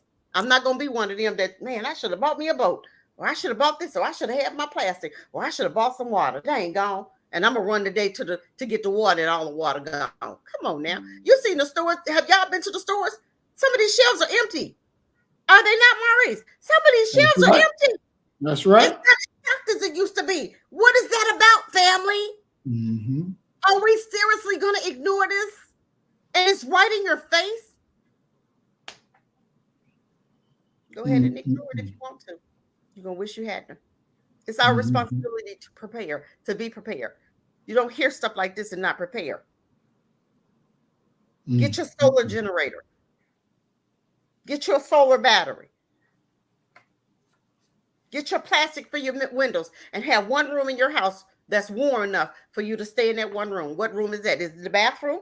It's the smallest room, should be the smallest room. Not your living room, it's too airy. You should have one room set up so in case something happens, you'll be able to plastic up your windows. You know how in the wintertime you put the plastic on you? Okay, it should be one room that you can do. Don't try to be in a whole living room. That's too big of an area. Gotta plug my computer up. Go ahead, I'll rest my mic. Yes, ma'am. You know, we're going to look at this video because you talked about you got to have your candy bars. And I'm in 1,000% agreement. We got to have our candy bars. We got to have the things necessary that will lead to our protection. But you also have to get your mind ready to be able to pull that trigger. Because if your mind is not ready to pull that trigger, you're not going to fire. You're not going to fire, and that can cost you your life. You know, you can tell the ones whose mind is ready. Mm-hmm. You can tell the ones. You can tell the ones. I'm just saying, you can tell the ones. Okay. You know the ones, and you got a whole lot. If you sit up here and tell me now, and I ask you, do you have your candy bars and your peanuts? And you said no, you're not ready. You're not gonna fire anyway. So just sit up there and just sit up there. You ain't gonna do nothing no way. They're gonna steal all you. Well, you ain't got no food. You probably ain't prepared for nothing anyway. You ain't got nothing. So they ain't gonna have nothing to steal. But you go to their house, you gonna get shot. Go ahead, I'll pass my mic. And so we're gonna look at this next video. And come back and talk about it. But this is a real life example of what we're saying because you're not ready. You're not ready mentally. And that's why I tell you over and over and over again, you're going to fight. You're going to fight. And I repeat it to you so much because I want it to live in your mind so that you can be prepared when that time comes to do what needs to be done. Now we'll go look at this video and come back and we'll discuss it. Wait a minute, Maurice. Hold on. Look at that comment right there. He said, I'm not talking about literal candy bar. Who was that? Oh, Jan. Read between the lines, baby. He think I'm talking about a real Oh. No, Maya, it's not a real candy bar. Candy bar and peanuts don't mean a real candy, real candy, but I got you. Go ahead. All right, so let's take a look at this. I sat and watched him pull his mask down at my front door. And I still, like I said, I didn't register, man. A homeowner on the city's Far East Side wrestled a gun away from a burglar and shot him. Good evening to you at 5 o'clock. I'm Mark Mullins. And I'm Nicole Griffin. The homeowner survived the encounter. The intruder did not. Tonight, the Marion County Prosecutor's Office is checking out the man's story, a story he is sharing with WRTV's Adam Shooms. And that homeowner tells me Tuesday night he saw that suspect walk up to his front door, put a ski mask on, and force himself inside the home. Inside the home, the homeowner tells me a struggle began before shots were fired. He smacked me in the head with the gun and told me I knew what it was. And then I yelled out. I said, hey, they're trying to rob me. More than a dozen bullet holes mark Brent Smith's home on Indy's Far East Side. Signs of what he says was an act to protect himself. Police say it was an attempted home invasion. Smith says the suspect's gun was fired as he was struggling with the masked man. When the gun went off, I hear thousands of gunshots. So I was trying to get up here to push my door back up, but they kept firing. So the guy, it was his gun. I had his gun. So I opened up my door and was shooting out. But when I opened the door, I didn't even know he was right there, man. I didn't know I shot him, man. Smith says a group of people then got in a car and sped away. That don't make no sense, man. I didn't want to do that. I didn't want to do that. But in Indiana, people have a right to defend their homes. What the law says specifically is that I am justified in using reasonable force, including deadly force, if I reasonably believe that that force, meaning deadly force, is necessary to prevent or terminate an unlawful attack on or entry into my dwelling. Attorney Guy Relford is an attorney and is also a firearms instructor. He isn't connected with this case, but says people like Smith who are in this kind of situation are protected legally. If you're justified at that time, you have no obligation to retreat. In other words, run away first before you defend yourself. And there's a and that's what makes it a stand your ground law. Indiana law doesn't require proof that anyone was scared for their lives or anyone else's inside the property, just proof that someone was trying to break in or commit a crime. Marion County Prosecutor's Office is still reviewing the case, and there has been no information on charges for Smith. Y'all need to find you something productive to do. But he's already made a decision on what to do after this life-changing event. I've been here, man, for about 22 years, man. Man, I'm ready to, like my neighbors. Man, I'm ready to move. In Indianapolis, Adam Schoombs, WRTV. Wow. IMPD believes there was at least one other person involved in the incident. Anyone with information is asked to call Crime Stoppers. That number is 317-262-TIP. All right, there you see our brother. Unfortunate incident. Unfortunate that he gets on TV, start crying. So before I go into my questions, I'm gonna ask y'all what y'all get out of what you see. So Cassie, what you get? I'm so tired. Y'all black folk don't know what to do. We are never ready. We are never ready. He didn't even have a weapon in his house to defend his family. That's the disgusting part about it. You wait until the man to come in your house and then take his gun because you didn't have one yourself. What happens if they come into your house? You don't have nothing, and you cannot, Dylan Roof. Okay, you cannot get that weapon away from him. You should have been ready. You see somebody coming, you should have been ready. You got to change that mindset because they ready. They're not playing with you. They ready to kill you. You got to be ready to defend your family at all cost. He wasn't prepared. Why wasn't he prepared? If that was, I would be pissed if that was my husband. Why aren't you prepared to protect me? Why are you crying on national TV? Because your ass wasn't prepared. If you was prepared, would he be crying? No, he wouldn't be crying. What's wrong with us? What's it going to take for something like that to happen, for them to actually come through your front door? He should have been posted up. His wife should have been in one room, and he should have been in another room. And you're lighting their asses up when they come through that front or the back door. Period. Point blank, period. You're not coming in my house to hurt me. You're not coming to hurt me for free.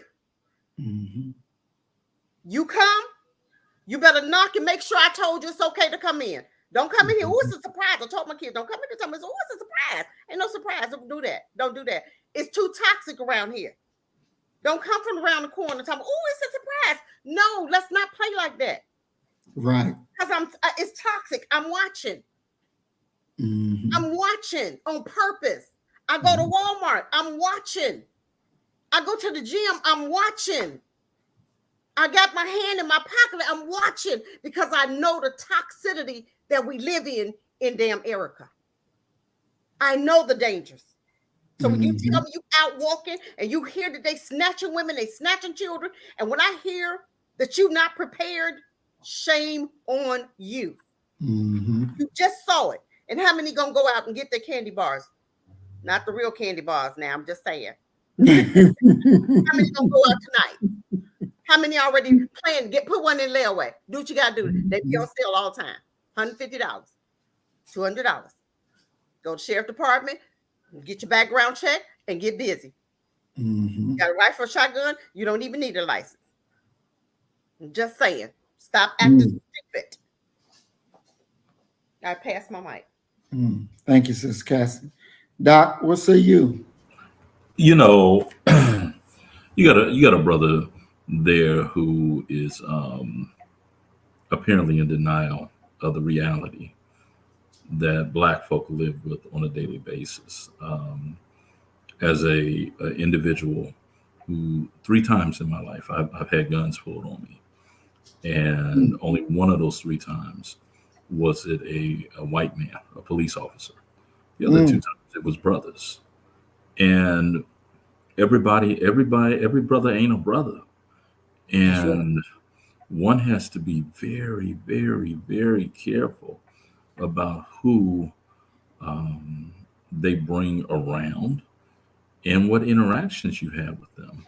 You know, it's late in the day to be naive about what people will do to you.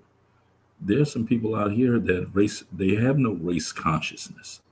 They're simply going to come in and they're going to take what it is that they want to take from you if you allow it. Yeah, that brother there, okay, I get you've gotten emotional because you killed a person, but trust me, God is not going to send you to hell for that. Right. And in many ways, it's preferable that you send him back to God. Maybe God could straighten his ass out because, he wasn't cool while he was down here with us, So maybe reincarnation, he gets to come back and try it again. And I yield. So I want to ask y'all, is it because of our nature that our brother, as you see, broke down and started crying on national TV? Is it because there's something in us just automatically that don't like to herd or flee? Is that what we're watching, or are we just watching a goddamn coward? What is it that we just watch? What is he? Is he a coward, or is he just, his nature is just, I don't want to hurt nobody. I don't want to, get nobody no problem. But they coming in, breaking in on you and your family, but you don't want to hurt him. But he was coming to hurt you. What sense does that make? What sense does that make? You remember back in the 60s, Black folks was black and proud, and we was kicking some asses, plain and simple. Did we not? We didn't take no stuff. Somebody come over there to hurt you, and you gonna cry? What are you doing? That's some punkified stuff that America done to our men and our boys right now, and Black folk, period. Because Black folks scared. You talk to Black folk about going to revolutions. Black folk look at you like you crazy. You gonna be the only one out there because they ain't coming. Because you gonna start them to killing us, dummy. They already killing you. What are you talking about? You already dying for free. And nothing's happening. You're not dying for revolution. You're not dying for your freedom. You just dying because these crackers want to kill somebody because they can and get away with it. No, you're gonna live to see your day in court. But no, that's stuff that that's stuff that America didn't put in our kids. Because they've been educating our kids for 70 years. Okay, right. So they didn't have 70 years to put fear into our Black folk. Period. It's men and women. So whether he was a coward before, we see what they put into him now. So now he looking like a coward. That's what most Black men do. I see him crying on the news. Van Jones be crying up a storm. What the hell going on with our men?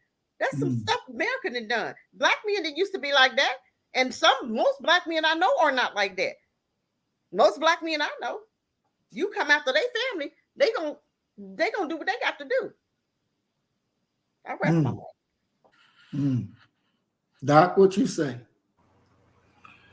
I see it through many different lenses, and probably the one that I hope it is quite simply that this was a brother who truly recognized other Black men as brothers and hasn't been able to create that separation between hoodlums, niggas, and Black men, and feels significant remorse because of the killing and that's a whole separate issue.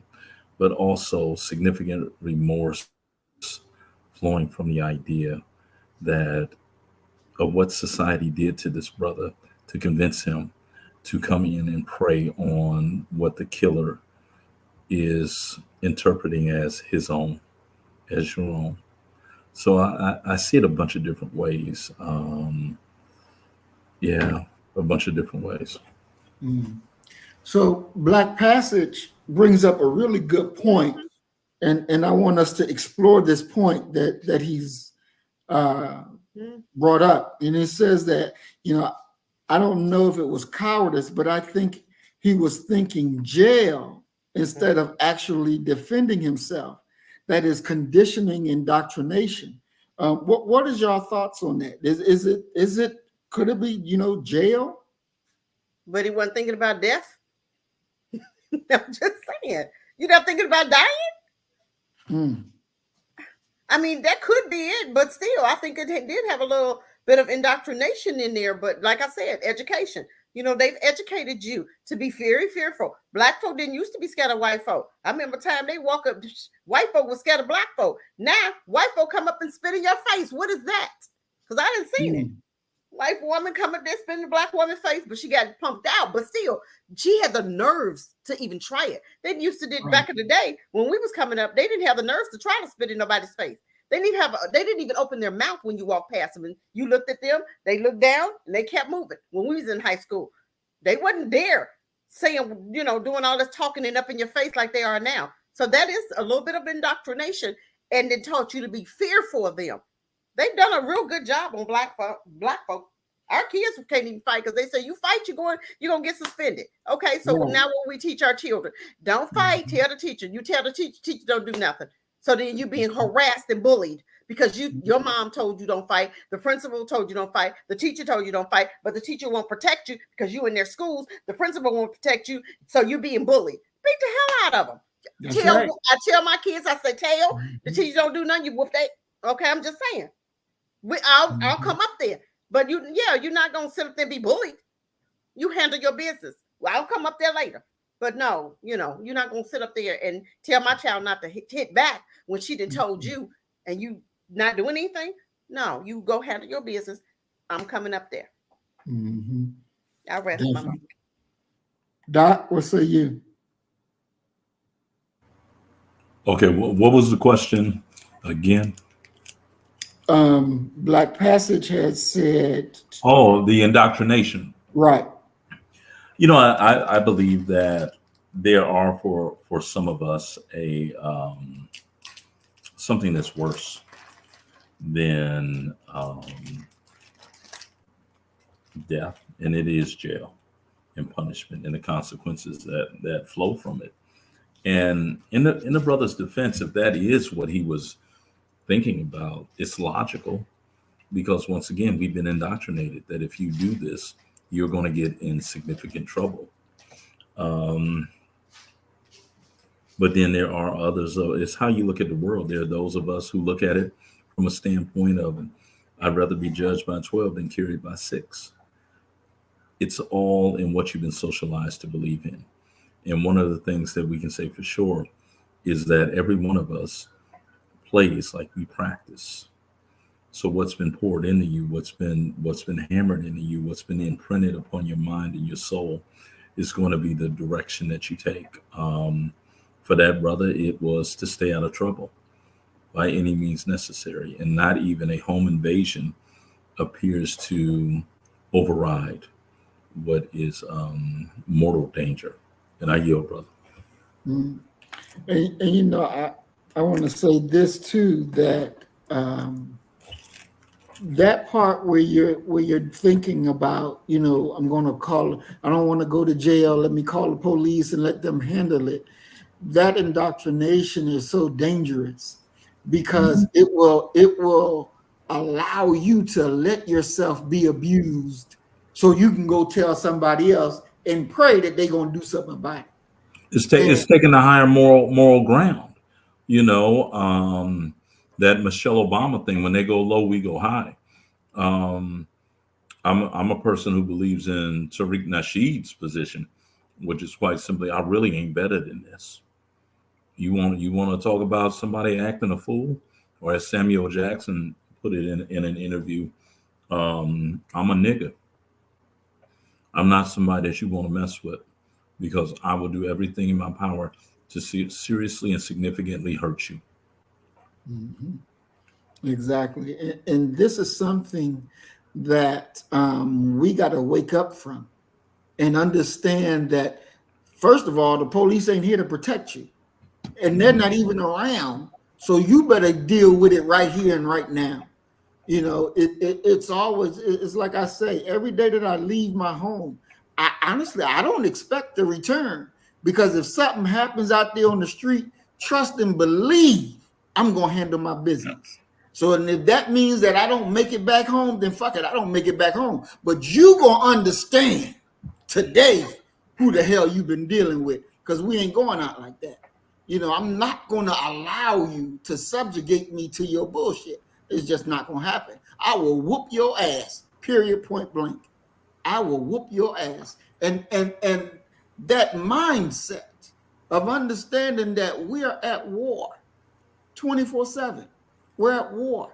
So, I don't give a damn how big the police is or how big the nigga is. You come this way, you're going to get what you're looking for.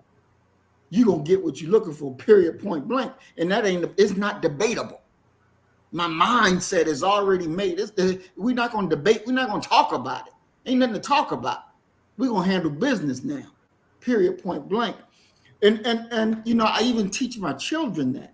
My youngest daughter, Freedom, just the other day, she got suspended, and she sent me a text, Assalamu alaikum, Daddy. How are you doing?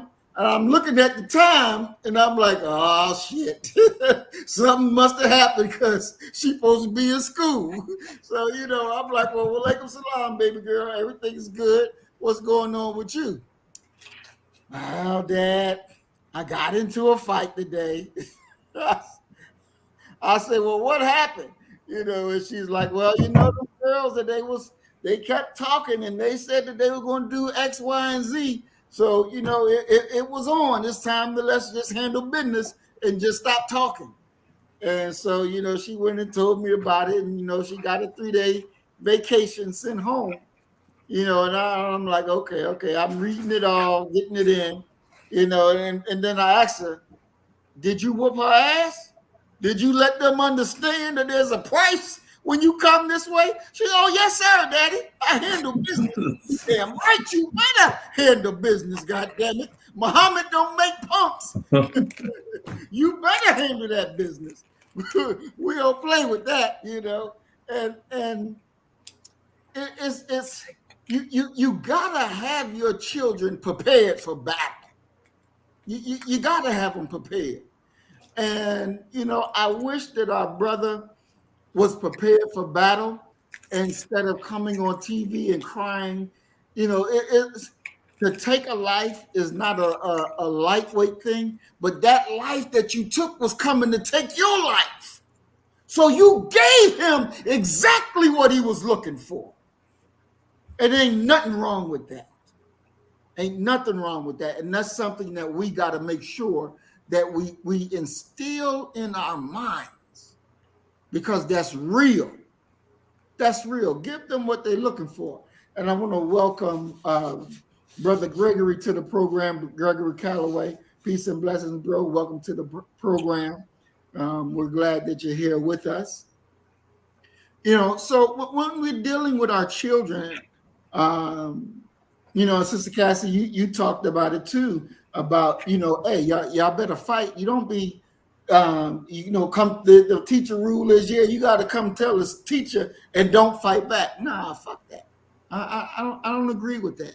You better handle your business, because if not, they're going to be whooping your ass all up and down the damn school, and the teacher ain't going to do shit about it. Oh, I got there too late. Oh, shit, they done got their ass whooped now. Nope. Handle your business. I got you. Yep. It's like my mama told me, you better whoop their ass or I'm going to whoop your ass. That changed the whole perspective of it. right then and there that I'm about to whoop your ass because I don't want no ass whooping from That's Tariq. right. That's right. Oh, you come here crying if you want to. Talking about somebody messing with me. Hey, what? And we had cousins. I was only child, but we had cousins, right? So we knew what to do. One call, what's wrong with you? Where's she at? What happened? And there we go. I was ready. I was a fighter. Oh Lord, I was terrible. I was a fighter, short little fighter.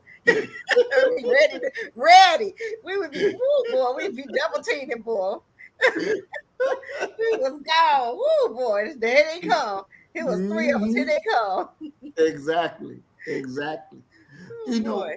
And so this next question I want to ask y'all is, what percentage of the indoctrination do you allow in your child when they're in school or just out and about in regular day? How much of the American indoctrination do you allow into your child unchecked? Says Cassie. When you say unchecked, what do you mean? What do you mean? Meaning that you don't come back and say, no, this is the way it is, or oh no, this is the way, when my you just kids let were it coming ride. out, I always made sure if they was, we talked a lot, hey, how was your day? And I remember one time they were in daycare and this little boy, this was way back. We used to live in Arizona and it was so racist down there. I said, so we moved, right? And I remember when they were little, and I think my oldest was like 9. And it was this little boy that was in the corner. I said, what's going on with him? Why is he in the corner? Every time I went to the daycare, he was in the corner. I said, what's going on? They was in the summer program. So they said, well, mommy, the little boy, when he tells, they don't do anything. So he's, but they're making it seem like the little boy's starting stuff. She said, no. She said, the little boy, they be messing with the little boy, and the little boy, get tired and he fight back, and they put him in the corner. I said, okay. So no, I straighten that out. No, we don't. No, you tell. Always said tell first, okay? But after that, you go do what you got to do. You go do what you got to do, because I'm a back man. Long as you're not in the right, being disrespectful and starting the fight, I got you. That's what the rule was in my house. But they go always come. Well, so and so. I'm always hear about it first. Okay. Okay. Well, did you say something? Yeah. Okay. Well, if you can get her off the school grounds, okay, then you handle your business. And that's what my baby, she was quiet. She was more passive. She'd be more quiet. But a couple of times I had to go up to the school. She was an A student, wasn't a fighter, but she'd catch him. We lived in the same neighborhood. So the little boy said something to her. She kicked him off the bike, and he in the ditch now. But I knew that was her temper, so that I had to horn in. Okay, hold on, because I knew that she was quiet, and those quiet storms. Okay, hold on, let me wheel that one in. But I still had to help her to understand this is the way we do stuff. We're not gonna sit up there. And every chance I got, it was a teachable moment in my house. Mm-hmm. Perfect. Doc, what about you? None. I don't allow any of what they try and teach to go unchecked. None whatsoever. Because the truth of the matter is that my son is not living by the rules and operating under the same bylaws that their children are. So anything that they try and teach him is really not fully applicable to his life. And, like you remember, like right now, International Omar. Remember we had 2 Omars and one was a domestic, the other one was international. Well, International Omar's African-American male mastery retreat is going on right now in Cancun. That's where my son is. I'll allow other Black people, other Black men to pour into my son before I would ever let white folk, think that they could teach him something especially about navigating life as a Black man. No, you don't have that knowledge to be able to do it. And I also know that you don't have a vested interest in him being able to successfully navigate these pitfalls and roadblocks that this society puts in front of him. So no, I allow none of it. And I stand almost like a centurion near a gravesite fighting against it. Okay. Excellent, excellent. Mr. Dofi asked me a question, and I'm going to go ahead and answer. His question is, just because you don't agree with the law means you don't have to follow, Brother Muhammad? Well, for me, if I don't agree with it, then no, I'm not going to follow it. You know, the laws that I go by are the laws from my God. And if an American law goes against that, then, you know, I'm going to always follow my God's law. I don't live my life like America has authority over me, because she doesn't. The only authority that America have over you is the authority that you give them. And so when I got out of the military, and especially in the manner that I did, and I let them know, y'all don't have no authority over me. You know, that's what I meant. And so that's how I do it. Is that way the easiest way? No, not necessarily, but it's my way. And it's the way that I've been living. And I don't know how to live a different way. And so that takes a full embrace, because when we understand, you know, as Black First, that they are our enemy. They are our enemy. And so we must be able to govern ourselves. And that's why when I've said, when I come to power, a lot of laws I'm going to be changing because I don't agree with it. I don't agree with them. We should have our own way that we do things, and we have to begin to implement that way. That is how we become independent, and that is how we become free. So that's how I do it. That's what I teach, and I believe that's the best way for us to be. But we are at our 2-hour time limit. We didn't get finished everything that I wanted to get into about America at a Crossroads. So we'll have to continue this again on next Saturday. And on next Friday, Doc and I, we will be doing part 2 to our title that we did last Friday, this Friday past, Dereliction of Duty. We'll be climbing up. We deal with mainly of us this Friday.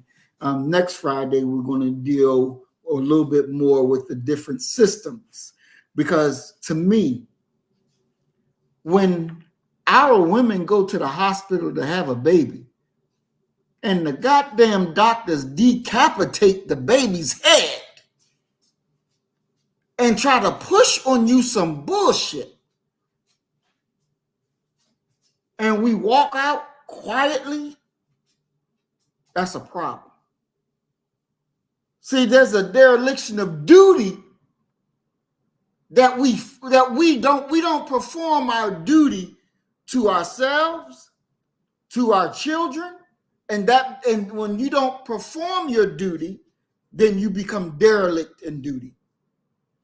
And so we got to be able to look at these things and point it out. And so this series called The Dereliction of Duty, Doc and I are working on.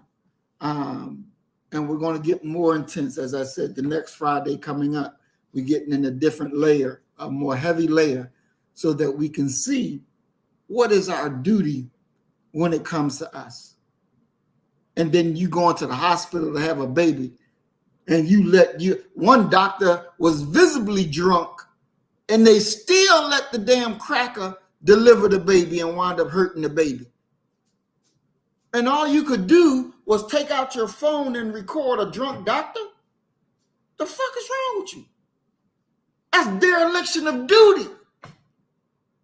So we're gonna deal with these things, because you got to understand that you can't allow people just to treat you any kind of way because you see yourself as less than.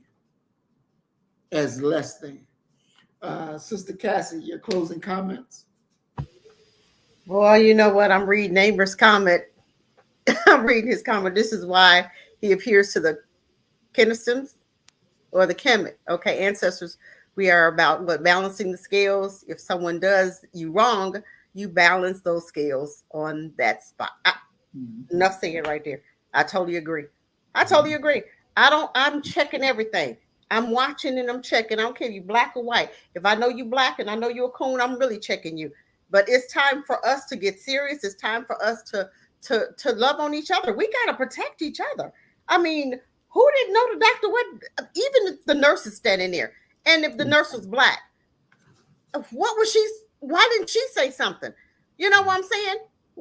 We don't even cover each other. And then I think the doctor with the decapitated baby was black, right? If I'm not mistaken, right? The doctor was black. If I'm not mistaken, I think it was a female doctor, if I'm not mistaken. Okay. That's even worse. If the doctor was black and did that to a black baby. What was the anger about? What happened? Why would you not take extra care for your own? This is what happens when you get into in society. You become just like them. You take on their characteristics. And we so scared. We scared of every damn thing right now. You look at us, we wrong. We scared. We crying. I can't believe it. Well, why the hell not? 2024, you still can't believe what?